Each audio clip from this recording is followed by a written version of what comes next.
భారతీయ జనతా పార్టీకి Etela Rajender good bye చెప్పబోతున్నారా? ఆయన త్వరలో కాంగ్రెస్ తీర్థం పుచ్చుకోబోతున్నారా అంటే అవుననే సమాధానం ఇస్తున్నారు కొంతమంది రాజకీయ విశ్లేషకులు.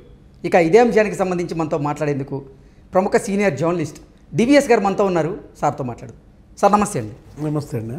సార్, భారతీయ జనతా పార్టీకి ఈటెల రాజేందర్ గారు గుడ్ బై చెప్పబోతున్నారు, భారీ జలక్ ఇవ్వబోతున్నారు, ఆయన త్వరలో కాంగ్రెస్ తీర్థం పుచ్చుకోబోతున్నారు అంటూ కూడా ఒక వార్త ఇప్పుడు సోషల్ మీడియాలో చక్కర్లు కొడుతూ ఉంది. ఏంటి సార్ ఈ వార్తలో వాస్తవం ఉందా అంటే ఏం చెప్తారు? భారతీయ జనతా పార్టీ నుంచి సీఎం అభ్యర్థిగా ఈటెల రాజేందర్ గారి పేరే హైలైట్ చేస్తూ వచ్చారు గత అసెంబ్లీ ఎన్నికల్లో. కానీ భారతీయ జనతా పార్టీ 8 స్థానాలకే పరిమితమైంది. ఈటెల రాజేందర్ గారు మాత్రం 2 స్థానాల్లో ఓడిపోయారు. ఇప్పుడు ఆయన బీజేపీకి గుడ్ బై చెప్పి కాంగ్రెస్లో జాయిన్ అవ్వబోతున్నారంటూ కూడా వార్త వచ్చిన నేపథ్యంలో దీన్ని ఎలా చూడాలి? దీని మీద మీ విశ్లేషణ ఏంటి అంటే ఏం చెప్తారు సార్? ఈటెల రాజేందర్ బీజేపీ బాధితుడు, బీజేపీకి బలయ్యాడు. ఉద్యమ నాయకుడిగా టీఆర్ఎస్లో కానీ కేసీఆర్కే కొరుకుడు పడకుండా ఎదిగి కేసీఆర్నే సవాల్ చేసిన బీసీగా చరిత్రలో మిగిలిపోయినటువంటి ఈటెల రాజేందర్ ఒక బీసీ గొంతుక, ఒక ఆత్మగౌరవంగా ఉన్నటువంటి వ్యక్తి బీజేపీలో చేరటం వల్ల ఒక బై ఎలక్షన్లో గెలిచాడు. కానీ మొన్న జనరల్ ఎలక్షన్లో 2 చోట్ల ఓడిపోవడం అనేది ఈటెల జీవితాన్ని, రాజకీయ జీవితానికే అది పెద్ద గండి. ఎందుకంటే ఈరోజు కూడా అమిత్ షా హైదరాబాద్ వచ్చారు. వచ్చి బీజేపీ వాళ్ళతో మీటింగ్ కౌన్సిలింగ్ ఆయన కూడా తీసుకున్నారు. వర్గ పోరు వల్ల బీజేపీ గత ఎన్నికల్లో ఎంత దెబ్బతింది, ఆయనకు వచ్చినటువంటి ఆ ఇంటెలిజెన్స్ సమాచారం మేరకు వీళ్ళందరికీ కూడా తలంటు పోశారు, చివాట్లు పెట్టారు, మొట్టికాయలు పడ్డట్టు. సీనియర్ లీడర్లలో సమన్వయ లోపాలు ఉన్నాయనేది కూడా గ్రహించారని, వాళ్ళందరికీ క్లాసులు బీకారనేది కూడా ఒక వార్త వస్తుంది. ఇప్పుడు ఒక్క రాష్ట్ర నాయకత్వం మీద ఆయన బ్లేమ్ చేయకూడదు. ఎందుకంటే బీజేపీ వాళ్ళ ఈ పరిస్థితికి ప్రధాన దోషి బీజేపీ ఢిల్లీ అధిష్టానం, జాతీయ అధిష్టానం.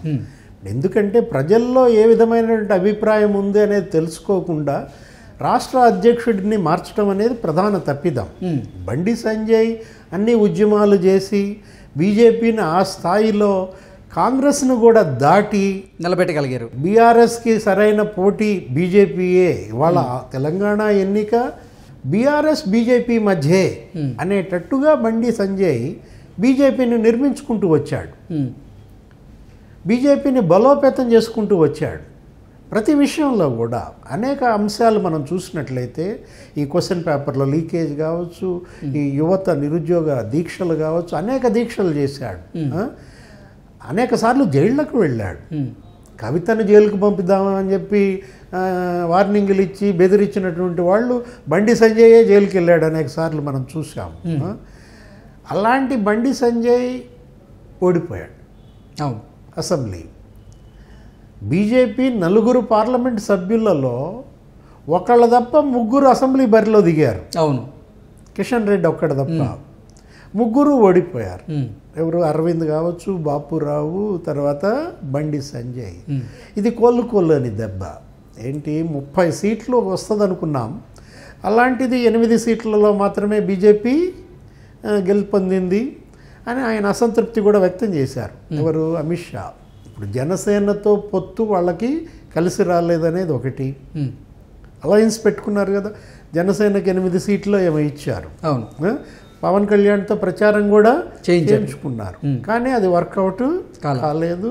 అటు ఇద్దరు దెబ్బతిన్నారు. ఏది? పవన్ కళ్యాణ్ కూడా సూయిసైడల్.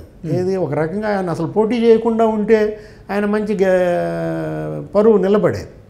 జనసేన బీజేపీతో అలయన్స్ పెట్టుకుని పోటీ చేసి జనసేన తప్పిదం అది. అలాంటి పరిస్థితుల్లో బీజేపీ ఏం చేస్తోంది? ఇప్పుడు మళ్ళా మరమ్మతులు చేపట్టింది. వర్క్షాప్ ఓపెన్ చేశాడు ఎయిర్పోర్ట్లోనే అమిత్ షా. వీళ్ళందరి బళ్ళకి మరమ్మతులు చేస్తున్నాడు. సరే, what ever it may be, Etela గనక బీజేపీ ఈటెల పాలిట ఒక ఐరన్ లవ్గా మారింది. దాని నుంచి ఈయన బయటపడలేకపోతున్నాడు. ఓకే, ఏంటి? ఈటెల రాజేందర్ ఆయన ఎప్పుడో కాంగ్రెస్లోకి వెళ్ళిపోతాడు అనుకున్నాం. ఎన్నికలకు ముందే కాంగ్రెస్లోకి వెళ్ళిపోతాడు అనుకున్నాం. ఎందుకంటే వరుస పెట్టి 4-5 కమిటీ చైర్మన్లంతా కాంగ్రెస్లోకి వెళ్ళిపోయారు. బీజేపీ ఎన్నికల కమిటీ చైర్మన్లుగా ఎవరెవరిని నియమించింది?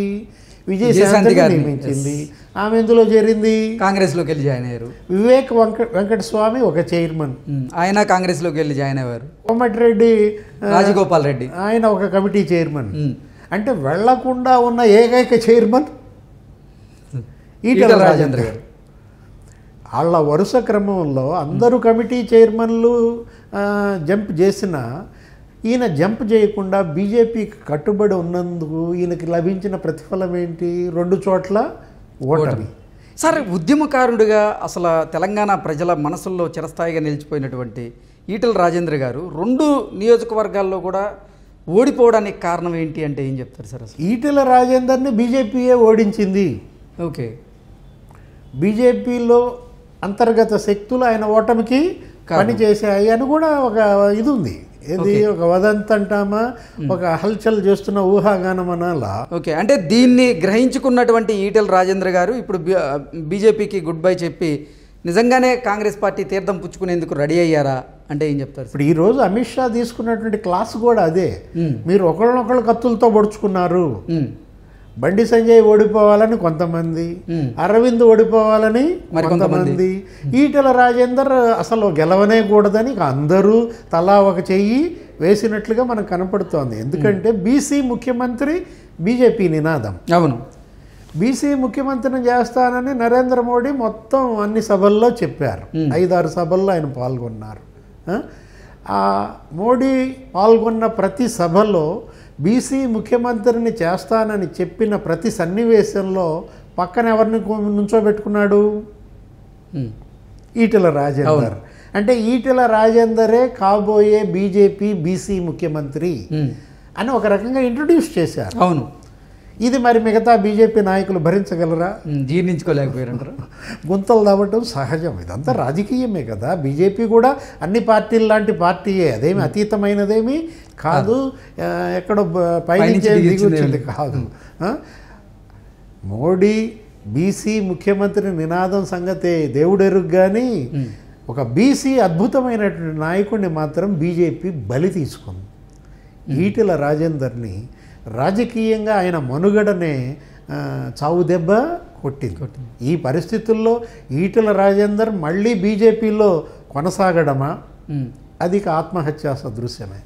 ఎందుకంటే ఇక్కడ మళ్ళా బీజేపీ ముఖ్యమంత్రి అవుదామనో, తెలంగాణ మొత్తం బీజేపీ స్వీప్ చేస్తుందనో భ్రమల్లో ఉండటం అనవసరం. ఆయన ఇప్పటికైనా సేఫ్ జోన్లోకి వెళ్ళిపోవటం మంచిది. మిగతా 3-4 కమిటీల చైర్మన్లు ముందు దూకేశారు కాబట్టి ఈ కమిటీ చైర్మన్ కూడా ఇవాళ దూకేయటం బెస్ట్. మరి బీజేపీ నిజంగా ఈటెల రాజేందర్ గారిని వదులుకునేందుకు సిద్ధపడుతుందా? అలాగే కాంగ్రెస్ పార్టీ సాధారణంగా ఈటెల రాజేందర్ గారికి స్వాగతం పలుకుతుందా? ఆ పరిస్థితులు ఉన్నాయా అంటే ఏం చెప్తారు? ఈటెల రాజేందర్ పరిస్థితి ముందు నొయ్యి వెనక గొయ్యి. ఎందుకంటే ఆయన కొన్ని వివాదాల్లో ఇరుక్కున్నారు. గత ప్రభుత్వం కేసీఆర్ ఆయన చాలా హింస పెట్టాడు. ఎందుకంటే ఆ పార్టీ మారి ఆయన దగ్గర నుంచి వచ్చేసాడు అన్న కక్షతో ఆయన భూములు, ఆయన యొక్క ల్యాండ్స్ డిస్ప్యూట్స్ అని అదని ఇదని, ఆయన భార్య కూడా మనం ప్రెస్ మీట్లలో పెట్టి చాలా వాపోయింది. అవును, ఆ రోజు బై ఎలక్షన్లో కూడా అదే కదా సింపతి వెల్లువెత్తింది.